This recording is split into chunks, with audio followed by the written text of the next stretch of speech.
बिस्मिल्लाहिर्रहमानिर्रहीम। मौजूद नाज़रीन व सामीन कराम, अस्सलामु अलैकुम वरहमतुल्लाहि ताला व बरकातुहू। उन्वान गुफ्तगू है इंसान और रूह। और आज मैं एक किताब लेकर आया हूँ, हयातुल अमवात फ़ी बयान समाअल अमवात इत्यानुल अरवाह लिदियारिहिम बादर रवाह। ये किताब शेखुल इस्लाम इमाम अहले सुन्नत अहमद रज़ा ख़ान बरेलवी रहमतुल्लाह अलैह की है। और इस पूरी किताब का जो उन्वान है, इस किताब को मैं चाहता हूँ कि आप भी देख लें, आपके सामने ये मौजूद हो। हवाले भी मैं इसके देना चाहूँगा, क्योंकि इसके अंदर जो हवाले दिए गए हैं वो भी बिल्कुल उसी तरह से इब्न क़य्यिम अल-जौज़ी ने जिस तरीके से मुख्तलिफ़ कुतुब के हवाले दिए हैं, ऐसे ही इन कुतुब के हवालों के साथ इसके अंदर बहुत सारे तहक़ीक़ी उन्वानात हैं। मैं चाहूँगा कि हमारे बहन भाई इसे भी देखें, इसे पढ़ें। और ये कराची में अवेलेबल है ये किताब। मामला ये है कि अक्सर व बेशतर लोग कहते हैं कि क्या मुर्दा सुनता है? इसके जवाबात हम तसलसल के साथ दे रहे हैं। क्या मुर्दे को रोने से तकलीफ़ होती है? इसके जवाबात भी मुसलसल दे रहे हैं। एक हवाला है अल-फ़िरदौस बिमासुरुल ख़िताब, हदीस की किताब है, दारुल कुतुबुल इल्मिया बैरूत से छपी है ये किताब। और इसमें हुज़ूर करीम सल्लल्लाहु अलैहि वसल्लम के हवाले से बयान किया गया है कि उम्मुल मोमिनीन हज़रत उम्मे सलमा रज़ियल्लाहु तआला अन्हा ने फरमाया कि हुज़ूर करीम सल्लल्लाहु अलैहि वसल्लम ने फरमाया कि अपने मुर्दों को कफ़न अच्छा दो और अपनी मैयत को चिल्लाकर रोने या उसकी वसीयत में देर लगाने ये या क़त्अ रहम करने से ईज़ा ना पहुँचाओ। इसका कर्ज़ यानी मैयत का कर्ज़ जल्द अदा करो और बुरे हमसाया से अलग रखो, यानी क़ुबूर कुफ़ार और ऐसे लोग जो अल्लाह की वहदानियत का इनकार करें, उनसे अपने मुर्दों को दूर रखो, उनके साथ दफन ना करो। इस हदीस से कुछ हमें बातें मिलती हैं और कुछ बुनियादी उसूल मिलते हैं। मसलन जो जो दुनिया से जाने वाला है, उसके कर्ज़ की अदायगी है, उसके कफ़न दफन का इंतज़ाम है, उसके सारे मामलात हैं और मैयत पर रोना नहीं है। ये सारी नसीहतें ताजदार मदीना सल्लल्लाहु अलैहि वसल्लम के अहकामात में हमें वाज़ेह तौर पर नज़र आती हैं। एक बहुत ही मारूफ़ नाम है और वो हज़रत उमर इब्न ख़त्ताब रज़ियल्लाहु ताला अन्हु के साहबज़ादे हैं, हज़रत अब्दुल्लाह इब्न उमर रज़ियल्लाहु ताला अन्हुमा। ये कहा गया है कि आप किसी जनाज़े में शरीक थे, किसी के चिल्लाने की आवाज़ आई, आपने किसी को भेजा उस रोने वाले के पास और कहा कि इसे खामोश कराओ।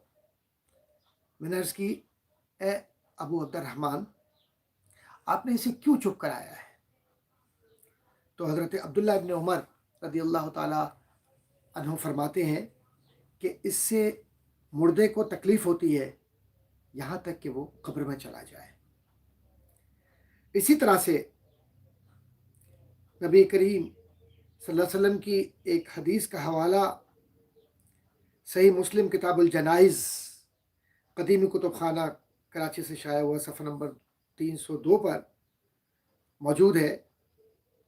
अल मय्यतु यानी जो मैयत है, युअज़्ज़िबु बिबुकाइल हय्य अलैहि, जिंदों के रोने से मुर्दों पर अजाब होता है।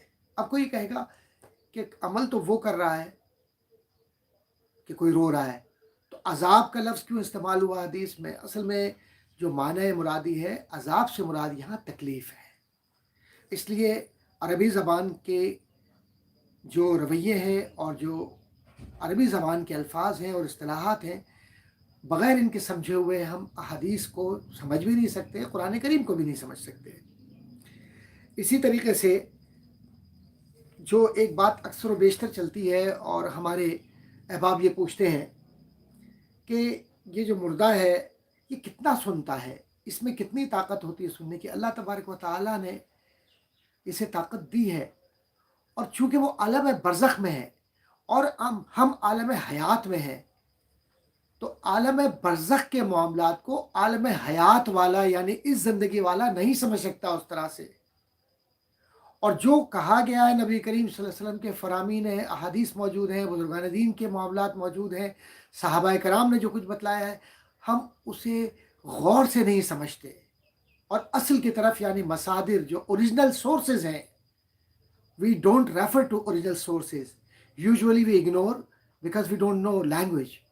So there is a barrier of understanding of what احادیث کی جو لینگویجز ہیں اس کو سمجھنے کا بیریئر ہے.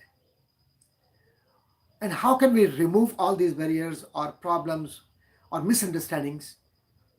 Because we always misinterpret and we always deal according to our own intentions, our own uh, vision. This may lead us to a wrong direction. So keeping us towards right way, having proper understanding of words of Nabi Kareem Sallallahu Alaihi Wasallam would certainly be beneficial for us. ضرورت اس بات کی ہے کہ ہم دیکھیں وہ جو تاجدار مدینہ صلی اللہ علیہ وسلم فرما گئے اور جو آج ہمارے سامنے ہو رہا ہے، ہر لفظ میرے آقا تاجدار مدینہ صلی اللہ علیہ وسلم کا درست ثابت ہو رہا ہے. بے شک آپ نے صحیح فرمایا. ایک بہت معروف نام ہے امام بہقی رحمۃ اللہ تعالیٰ علیہ کا، حدیث کے حوالے سے اور قرآنی تفسیرات کے حوالے سے قرآنی موضوعات اور حدیث کے موضوعات کو بیان کیا ہے. امام بہقی نے ہاشم بن محمد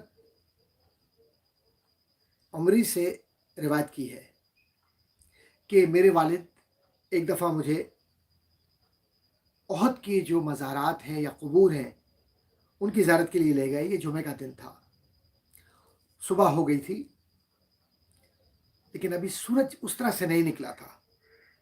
میں اپنے والد کے پیچھے پیچھے چل رہا تھا. جب قبروں کے قریب پہنچا اور میرے والد کے پیچھے میں تھا تو انہوں نے بلند آواز سے کہا سلام علیکم بما صبرتم فنعم عقبی الدار. اب یہ سلام کیا اور بہترین جگہ پر رہنے کی ان کی بات کی کہ صبر کے وہ مقامات اور جو انہوں نے قربانیاں دی تھیں اللہ کے لیے، اس کے نبی صلی اللہ علیہ وسلم کے لیے. تو اس کے جواب میں وعلیکم السلام یا ابا عبداللہ کی آواز آئی. میرے والد نے میری طرف مڑ کر دیکھا اور کہا کہ اے میرے بیٹے، کیا تو نے جواب دیا ہے؟ میں نے کہا نہیں والد گرامی، میں نے کوئی جواب نہیں دیا ہے. انہوں نے میرا ہاتھ پکڑ کر اپنی داہنی طرف کر لیا اور ایک بار پھر سلام علیکم سے لے کر آخر تک کہا. دوبارہ ویسے ہی جواب ملا. پھر تیسری بار اسی طرح کہا، پھر وہی جواب ملا. میرے والد صاحب اللہ کے حضور سجدے میں گر گئے. حوالہ دلائل النبوہ، قرآن کریم کی جو آیت ہے لا تحسبن الذین، یہ کتاب دارالکتب العلمیہ بیروت سے شائع ہوئی ہے. جلد اس کی 3 والیوم نمبر 3 اور پیج نمبر 309 پر یہ واقعہ موجود ہے. عزیزان گرامی، ان واقعات کو بیان کرنے کا بنیادی مقصد یہ ہے کہ ہم اپنے اس ورثے سے جڑ جائیں جو ورثہ ہم سے اوجھل ہے، اور ہم ان اپنے بزرگوں سے بھی جڑ جائیں جن کو ہم نے فراموش کر دیا ہے. اللہ تبارک و تعالیٰ کی بارگاہ میں دعا ہے کہ اللہ تعالیٰ ہمیں قرآن و سنت کی فراست عطا فرمائے اور شیطان کے ہر مکر سے محفوظ فرمائے. عالم حیات، عالم برزخ اور آخرت کی دائمی زندگی کو پروردگار اپنے کرم خاص سے ہم سب کے لیے رحمتوں والی زندگی بنا دے، اور نبی کریم صلی اللہ علیہ وسلم کی شفاعت کبریٰ ہمیں نصیب ہو۔ آمین۔ وآخر دعوانا ان الحمد للہ رب العالمین۔